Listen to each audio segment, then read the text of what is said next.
पर दीखत नाही, सतगुरु सैन सहारा हो। यानी गुरु उस अदृश्य चीज पर कैसे ध्यान टिकाना है, कैसे उसको ध्याना है, वो इशारे के द्वारा समझा देता है। जैसे इशारे के द्वारा समझाया, सारे संसार से ये ध्यान हट जाता है और कहां लग जाता है? अपने निशाने पे। कह रहे निशाना कोई मारे संत सुजान। जब तुम्हें यह समझ में आ गया कि मैंने निशाना कहां लगाना है, उसके बाद कोई चूक होने वाली नहीं है। कोई कहे उसके बाद तुम 84 में चले जाओगे, ये हो नहीं सकता, क्योंकि अब तुम्हें समझ में आ गया कि हमने सूरत का निशाना कहां लगाना है। अगर सूरत का निशाना सही जगह लग रहा है तो कोई माई का लाल नहीं है जो इस सूरत को वापस 84 में भेज दे या मां के गर्भ में भेज दे। तो क्या कह रहे हैं? सूरत समाए शब्द में, वाह को काल न खाए। सूरत का निशाना सीधे शब्द की तरफ है, वो शब्द जो हमें इन आंखों से नहीं दिख सकता, वरना सबको दिख रहा होता।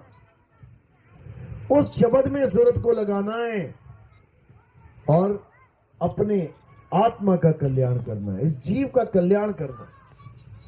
तो कैसे होगा?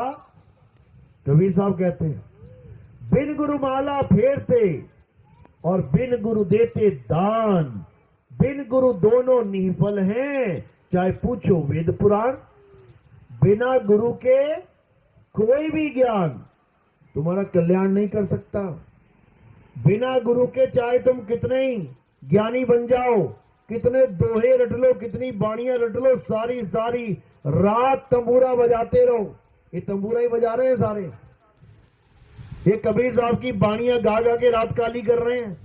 जो गा रहे हैं उसका भेद नहीं पता और पूरी पूरी रात गा रहे हैं। बताओ। और कबीर साहब समझा रहे हैं, मेरी गाई गाएगा तो 3 लोक में धक्के खाएगा, और मेरी गाय बूझेगा तो सत्य स्वरूप को सूझेगा। तब समझ में आएगा कि मेरी बाणी कह क्या रही है। ऐसे समझ में नहीं आएगा कि बस गा गा के सोच रहे हो कि हाँ अब कल्याण हो गया। गाना गा गा के गवैया बन जाओगे, गुरु नहीं बन सकते। और आज सारे गवैये ही गुरु बने बैठे हैं। दिक्कत तो ये है। तो कबीर साहब यही समझा रहे हैं कि मेरी गाय गाए